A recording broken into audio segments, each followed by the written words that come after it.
Okay, so here I'm just going to talk to you about a few extra tips that you can use in your classroom to really help your students to learn. So if a student is bad at something, they have no idea how bad they are and will over-predict their results by about 50%. If it's a middle student, they will over-predict by about 20%. And if it's a good student who really knows their domain well, they will under-predict their results. So knowing that will help you to monitor how your students are going with the results you're giving them.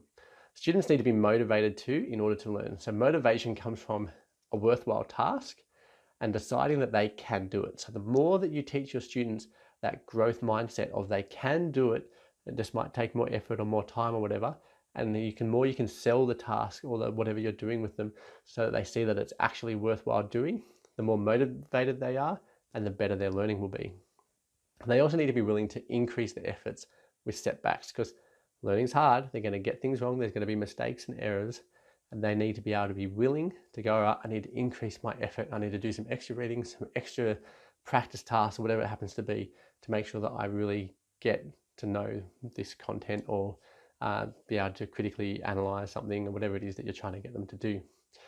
You can enhance students' motivation by reminding them of times when they have been successful at a similar task. So if you're trying to get them to do something in maths and they were really good at maths last week, just remind them of that, or remind them of the week before or whatever it is. Just remind them of times when they have had something hard and they've done it anyway and learned it and achieved it and done really well. So you need to find those times for those students.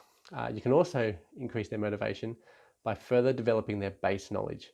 So if they're really struggling and not motivated because they think it's too hard, if you work on getting their base knowledge up, then the task becomes easier. You're decreasing the cognitive load for them, and then suddenly they're a bit more motivated.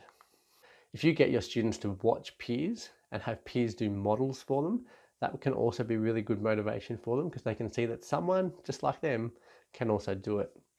Students need to know what competency looks like or what success looks like, and so you need to be providing success criteria and worked examples, or maybe some competency-based criteria and some benchmarks, something that just shows them what success looks like and describes what that is. The task also needs to be just above the current level of the students, not way above and not below them. If it's below them, they get bored. If it's too far up, they go, this is too hard, I'm not motivated to do it. It's just beyond them. They see that, oh, I can do that with a bit of work, that's no worries. And they'll work and get it, and then you do the next step. Low self-efficacy normally needs students to fill knowledge gaps and skill levels. So normally if a student just says, I don't think I can do anything, or I don't know this, or it's too hard, and you're getting that a lot, that's low self-efficacy, and it normally means that they're missing something. So you need to go back through what they know, what they don't know, fill in those gaps. It could be some skills, it could be some knowledge, whatever it is, make sure they get those ideas before you start to relate them and extend them and have them really doing some deeper thinking.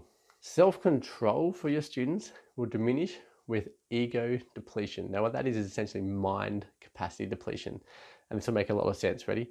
This will occur when, so your self-control is going to disappear when you are dealing with high maintenance people. Okay, you're a teacher, you deal with them all the time. It could be the person sitting next to you, or it could be your students. Having to focus on demanding tasks for longer than 7 minutes. Right? If you're at the end of the period or you're at the end of the day for your students, that last period of the day is always the hardest with your kids. That's because they have low self-control. Their ego has been depleted. Now that's not their big ego head. It's just they've been working all day. They are exhausted and they can't keep going. Low blood sugar levels just after lunchtime. Maybe they didn't eat, or maybe first thing in the morning and they didn't have breakfast. If you've got low blood sugar levels, then your self-control is quite low. And obviously if you're stressed or tired as well. So think about that for your kids too. If you know your kids are stressed, tired, they haven't eaten, whatever, if they've been focusing for way too long, give them a break. Take some time out, do something fun and come back to the learning. You will have a better time for it and your students will actually get some learning done. Now, if they have low self-control, if they have ego depletion, it leads to aggression, it leads to dishonesty. And so just giving them a quick 5-minute break reboots the ego levels. Doesn't have to be long, 5 minutes is heaps.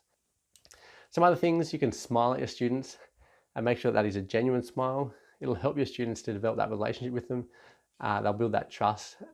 particularly if you have some basic social rituals as well. Don't neglect those. Make sure you're saying hello to all your students. How are you? What have you done on the weekend? How'd your team go? All those types of things builds trust with your students and opens up conversations with them, so that when you're going, what is it you don't know, you can find out with your students. They'll be a lot more open with you. Try to reduce how much displeasure you show when dealing with difficult situations or students. They will feel like it's personal, and often it's not because of anything major. It's just because they're ego depleted, maybe. It's last period of the day. They're dealing with someone who's highly stressed. You might be highly stressed and low in blood sugar. You didn't get to eat your lunch because you're on duty. And then you've got this kid in front of you who also is tired and stressed. He's about to go home to a family where he has to look after his younger siblings or something.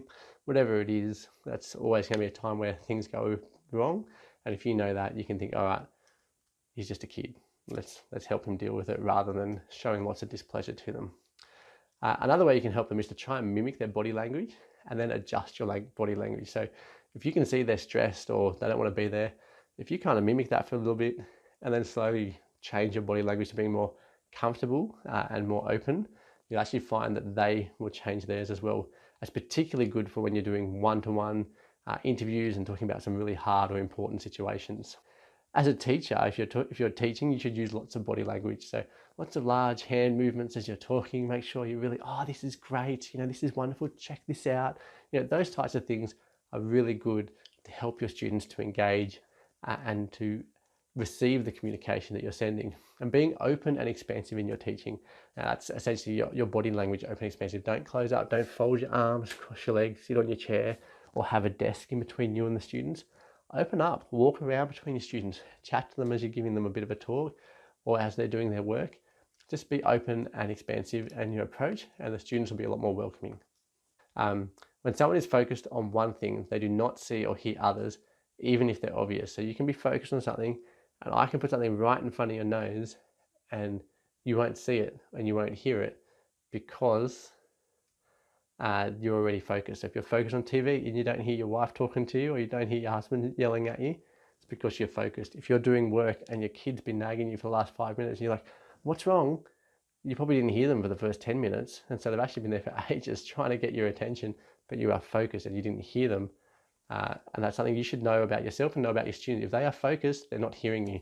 You can be yelling at them from the other end of the playground. They're going to hear you if they're focused on their basketball game, or if they're focused on their phone or whatever it is that they're doing. If they are focused, they can't hear you.